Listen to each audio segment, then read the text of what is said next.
మన కాంగ్రెస్ లో అంతర్గత విభేదాలు రోజు రోజుకు ముదురుతున్నాయా?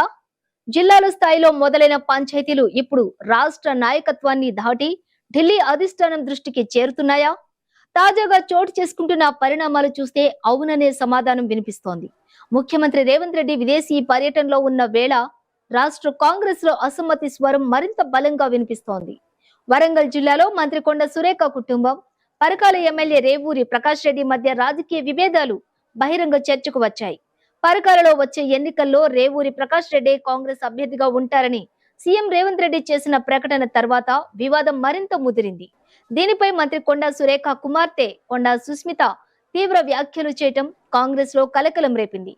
రేవంత్ రెడ్డి రేవూరి ఆమెపై చేసిన వ్యాఖ్యలను పార్టీ నాయకత్వం తీవ్రంగా పరిగణించింది.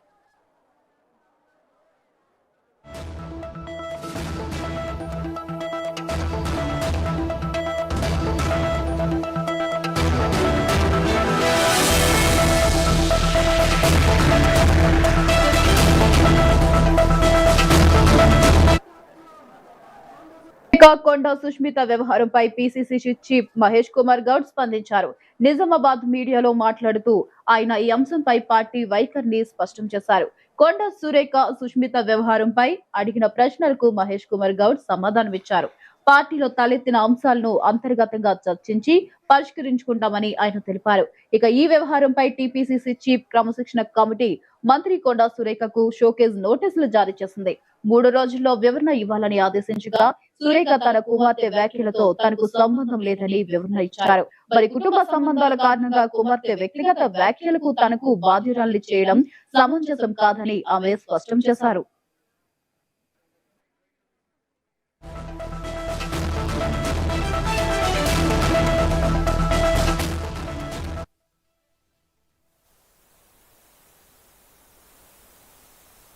ఎందుకు మనం ఇంత జిల్లా మంచి అభివృద్ధి మాట్లాడుకుంటప్పుడు రాష్ట్ర రాజకీయాలు ఒకటే మాట చెప్తాను. రాష్ట్ర రాజకీయాలకు ఎక్కువ మాట్లాడను. ముఖ్యమంత్రి గారు నిరంతరంగా అభివృద్ధి విషయంలో ఏ రాజీ లేకుండా ముందుకు పోతూ ఉన్నారు. ప్రతి పార్టీలో కొంత ప్రజాస్వామిక స్వేచ్ఛ ఎక్కువ ఉంటుంది. అందులో కాంగ్రెస్ పార్టీలో కొంత ప్రజాస్వామ్యం ఎక్కువ. మేము కూడా కొంత బాహటంగా మాట్లాడుకునే వెసులుబాటు కాంగ్రెస్ పార్టీలో ఉంది. ఏ ఇతర పార్టీ లేదు. మరి గతంలో చూశారు, డిప్యూటీ సీఎం రాజాని అర్ధరాత్రి ఏ రకంగా గెంటేశారో, పదవులు ఊడి చేసి పక్కన పెట్టారో, ఏ రకంగా ఈటల రాజేంద్రని గెంటేశారో. బీజేపీలో అమిత్ షాకి మోడీకి వ్యతిరేకంగా మాట్లాడి ఒక్కరోజున ఉండగలుగుతారా పార్టీలో? సో మా దగ్గర ఇది ప్రజాస్వామ్యం నమ్ముకున్న పార్టీ కాబట్టి కొంత ప్రజాస్వామిక స్వేచ్ఛ ఎక్కువ ఉంటుంది. ఎక్కువ ఉన్నప్పుడు 1-2 మార్లు అవకాశాలు వస్తాయి. మాట్లాడినా దాన్ని సరి చేసుకునే అవకాశాలు. అద్దులు దాటినాక ఎవరిని కూడా స్పేర్ చేసేది ఉండదు. అది ఎంత పెద్దవాడైనా. ఇది కాంగ్రెస్ పార్టీ విధానం. పెద్ద పెద్ద నాయకులు మేము ఏఎస్లో పోగొట్టుకున్నాం. క్రమశిక్షణ ఉల్లంఘించిన వారు ఎంతటి పెద్దవారని ఉపేక్షించదు ఉండదు. ఇది కాంగ్రెస్ పార్టీ విధానం. ముఖ్యమంత్రి గారి గురించి పార్టీ గురించి అడ్డగోలుగా మాట్లాడతానంటే నడవదు. ఇదొక పద్ధతి ప్రకారం నడుస్తున్నట్టు పార్టీ. స్వేచ్ఛ ఇస్తున్నాం కదా, స్వేచ్ఛ ఉంది కదా అని ఇష్టారాజ్యంగా మాట్లాడడం లేదు. మీకేమైనా బాధ ఉంటే, మీకేమన్నా ఇబ్బందులు ఉన్నప్పుడు చెప్పుకోవడానికి మా కాంగ్రెస్ పార్టీలో దశల వారీగా ఫోరమ్స్ ఉన్నాయి. మీకు ఇబ్బంది ఉంటే పీసీ అధ్యక్షుడు చెప్పుకోవచ్చు. ఇంకా సాటిస్ఫాక్షన్ కాకుంటే ఇన్ఛార్జ్ ఏఐసిసి మీనాక్షి నటరాజన్ గారు నిజాయితీ పర్రాలు, నిక్కచ్చిగా ఉండేటువంటి వ్యక్తిత్వం ఉన్నటువంటి నాయకురాలు కాబట్టి అక్కడ పోయి చెప్పుకోవచ్చు.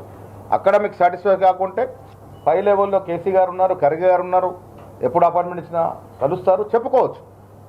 మీ బాధని, మీకున్నటువంటి ఇబ్బందుల్ని వ్యక్తపరచుకున్నటువంటి ఫోరం ఉన్నప్పటికీ బహాటంగా. ఇక మరోవైపు మహబూబ్ నగర్ జిల్లాలోనూ కాంగ్రెస్ లో విభేదాలు బహిర్గతమయ్యాయి.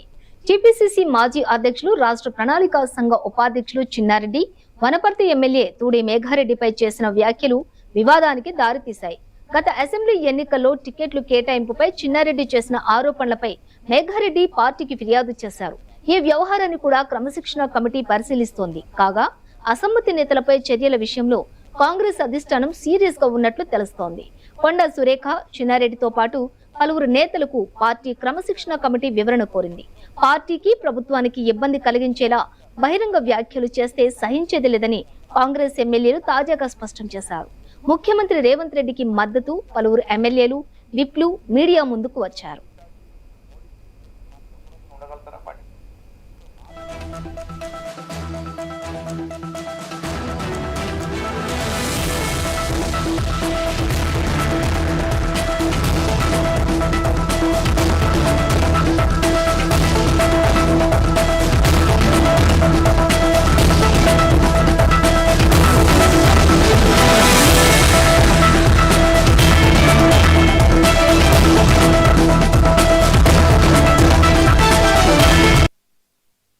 ఇక ముఖ్యమంత్రి విదేశీ పర్యటనలో ఉన్న సమయంలోనే ఈ పరిణామాలు చోటు చేసుకోవడం రాజకీయంగా ప్రాధాన్యత సంతరించుకుంది. ఒకవైపు ప్రభుత్వం చేపడుతున్న కార్యక్రమాలను ప్రజల్లోకి తీసుకువెళ్లాల్సిన సమయంలో మరోవైపు పార్టీ నేతల మధ్య బహిరంగ విమర్శలు, టికెట్ వివాదాలు, క్రమశిక్షణ నోటీసులు కాంగ్రెస్ కు కొత్త తలనొప్పిగా మారాయి. అయితే అసమ్మతి నేతలపై చర్యలు తీసుకోవడం ద్వారా సమస్యను అధిష్టానం ఎంతవరకు నియంత్రించగలదన్నది ఇప్పుడు ఆసక్తికరంగా మారింది. జిల్లాల స్థాయిలో మొదలైన ఈ విభేదాలు మరింత విస్తరించకుండా రాష్ట్ర నాయకత్వం ఎలాంటి చర్యలు తీసుకుంటుంది? ఢిల్లీ అధిష్టానం జోక్యం ఎంతవరకు ఉంటుంది? సీఎం రేవంత్ రెడ్డి విదేశీ పర్యటన ముగించుకుని హైదరాబాద్ కు తిరిగి వచ్చిన తర్వాత ఈ వ్యవహారంపై ఎలాంటి నిర్ణయం తీసుకుంటారన్నది ఇప్పుడు తెలంగాణ కాంగ్రెస్ లో హాట్ టాపిక్ గా మారింది. మొత్తంగా వరంగల్లో కొండా కుటుంబం వర్సెస్ రేవూరి మహబూబ్ నగర్ లో చిన్నారెడ్డి వర్సెస్ మేఘారెడ్డి, మరోవైపు అధిష్టానం క్రమశిక్షణ చర్యలు. ఈ పరిణామాలతో తెలంగాణ కాంగ్రెస్ లో అసమ్మతి సెగలు మరింత రాజుకున్నాయి.